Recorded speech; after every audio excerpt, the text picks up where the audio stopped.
So here we have an Akai S1000. It's the HD version, and it's pretty ratty. I was able to pick this up locally for very cheap, and it's not working, and it doesn't power on, so nothing comes on. It looks like it's been left outside or something.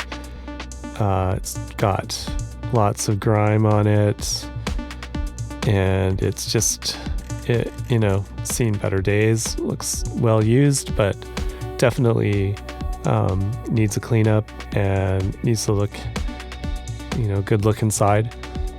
Yeah, there's lots of rust on the outer case. I typically like to find older gear that's not powering up, because typically it can be something pretty simple.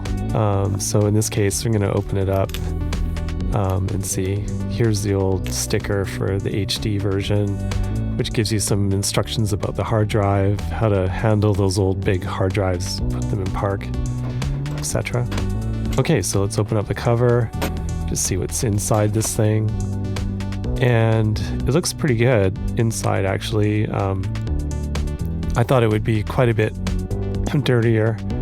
There's the old version 2.2 OS on the two ROMs there.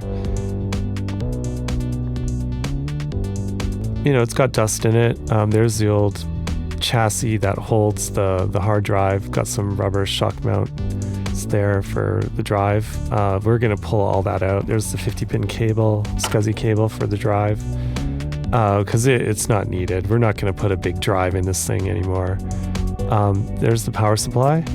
We're going to pull the power supply out, and actually the power supply on the HD version of the S1000 is different than the regular S1000 in that it has 12 volts. And so it doesn't just supply 5 volts, it supplies 12 as well, which is necessary for the hard drives and the fan and some things that they put inside it. So it's a little different. And because of that, I'm going to actually try to rebuild this thing. It doesn't look too bad, actually. So it looks like we'll be able to... Yeah, it looks like we'll be able to rebuild this thing, do a good cap replacement. Yeah, it doesn't really seem super bad. Just doing a test here. Yeah, we're getting 12 volts and minus 12 volts, and looks like 5 volts on it, so without load, but it's seemingly running pretty good. So it's not the power supply, which is strange. So what I did is I pulled out this old SCSI card and just tried to power it up again, and sure enough it booted. So that's really kind of weird that the SCSI card would be causing the problem. Maybe it's just drawing too much current or something. I'm not sure, but it's booting now without the card in, so that's good. No backlight, of course. Most of these old units, the backlight's dead.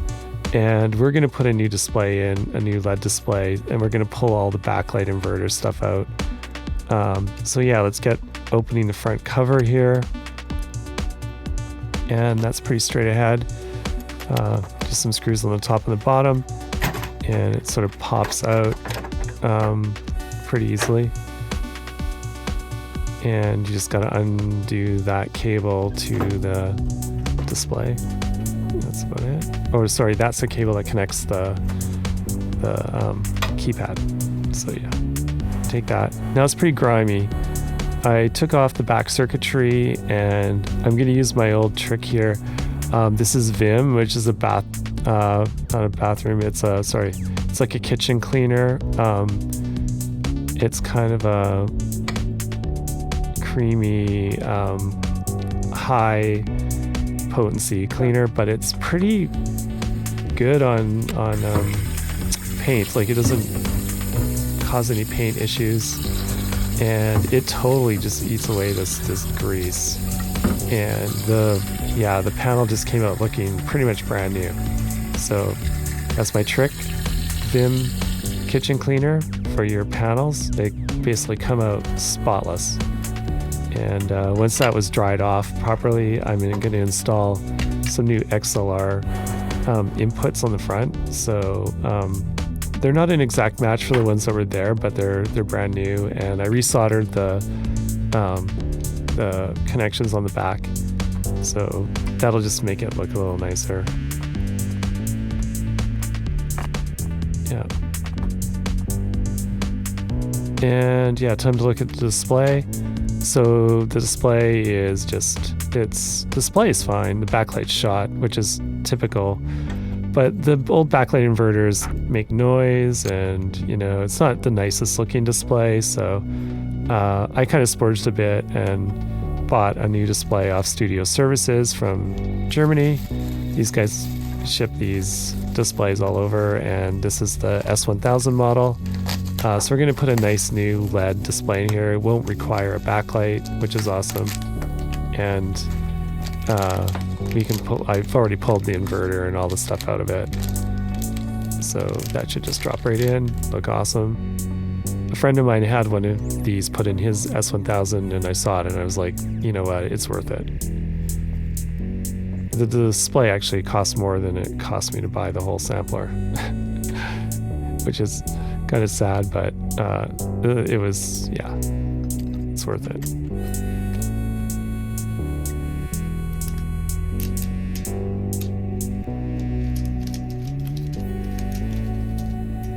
And just power it up. Yeah, there it is, looking nice. And it's currently booting off the floppy, except for I don't have the floppy in there. So yeah, I'm gonna just check the RAM boards. They looked pretty good.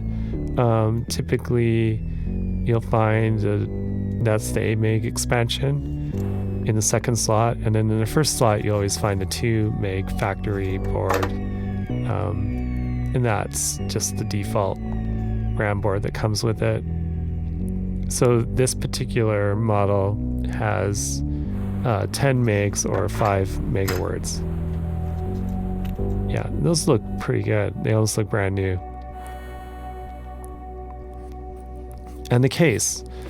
So did a bunch of sanding on this ratty old thing and just kind of smoothed it out, got rid of that sticker goo, and yeah, we're just gonna like paint it up. And I got this paint I actually had in the garage, which is like a ivory. It's like a computer case color. It's not an exact match for the gray cover that most Akais have, so I may repaint it later, but for now it looked pretty awesome, so I'm just going to leave it like that. So time for the EEPROMs, and I got these great new set of EEPROMs with the new OS 4.0 from Funk Doobie on eBay, and he's been good to me. I've bought more than a few proms off him, and he's super fast service. And yeah, like, I mean, pretty much gets them out to me right away. And yeah, in fact, these ones got stuck in the mail, so he shipped a second set out to me for free, which was super awesome. So yeah, upgraded it to the latest OS. Now it's time to look at the power supply. And the power supply, as I say, looks pretty good. I mean, even the back of it, just checking for like burn marks or traces that might be overheating, cold solder joints, like I didn't see any of that. So this thing looks really good, but I'm going to replace the main big caps anyway. So yeah, I picked up the appropriate capacitors at my favorite local electronics shop, Lee's Electronics, and pulled those all out on the output side. And yeah, just have a look there. Put all the new ones in. This doesn't take too long, actually, honestly. Once you get the parts, it's like, it's about a 1 hour job. So, and honestly, like fixing your power supply and making that power rail like super smooth will actually have a ripple effect in the sense that it'll be a lot easier on all the other circuitry to run correctly. So, having a good power supply is like the foundation of just having a good working unit. So I'm going to replace the high voltage caps as well on the input. Yeah, just for the hell of it. And yeah, those are 250 volt caps going in there.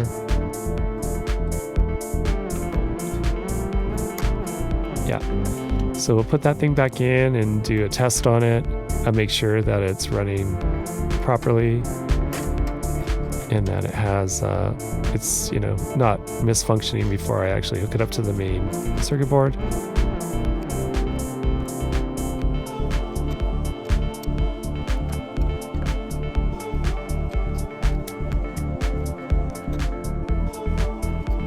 Yeah.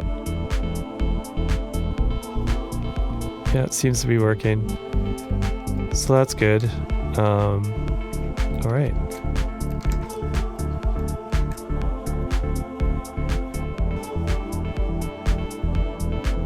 And actually, I only have to connect one of the connectors that normally went to it because I'm not going to run the fan anymore.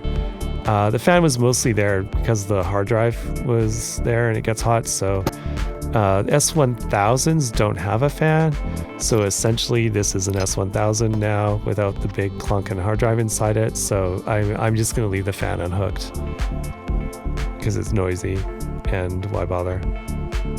So yeah, let's put the front panel back together, and now that it's powering up properly, which is awesome.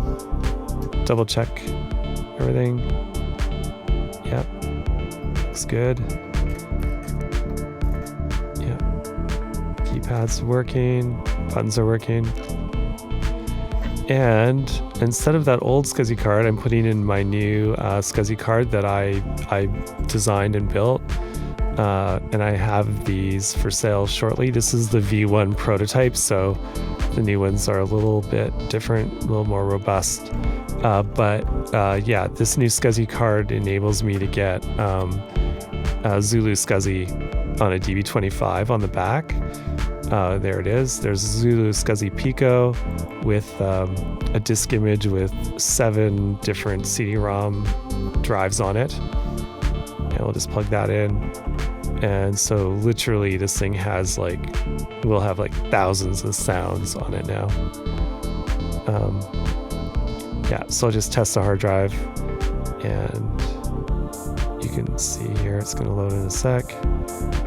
Disk, yeah, you can see the hard drive there is loaded up. Looks like a bunch of door samples. I don't know why, but yeah, so that's working.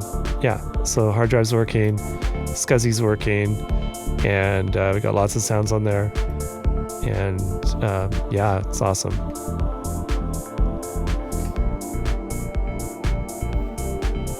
Let's put the lid back on, and I'll screw that in, and yeah, that's pretty much it. S1000 back up and running, looking good, loaded up with files, brand new display, power supply recapped. This thing's ready to go. And thanks for watching.